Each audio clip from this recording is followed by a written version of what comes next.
Jeremiyas 33, 2, 3 at 8. Ganito ang sabi ng Panginoon na gumawa ng lupa, ang Panginoon na nag-anyo nito upang ito'y itatag, ang Panginoon ang kanyang pangalan.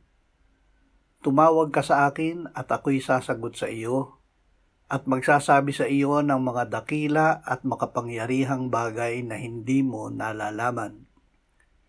Lilinisin ko sila sa lahat ng kanilang kasamaan, na sa pamamagitan nito'y nagkasala sila laban sa akin, at aking patatawarin ang lahat ng kasamaan, na sa pamamagitan nito'y naghimagsik sila laban sa akin. Pagpapatawad at paglilinis ng kasalanan.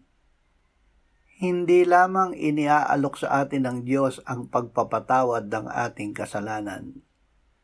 Ipinapangako din niya ang paglilinis nito. Pananampalataya ang paraan ng pagtanggap ng kapatawaran ng Diyos.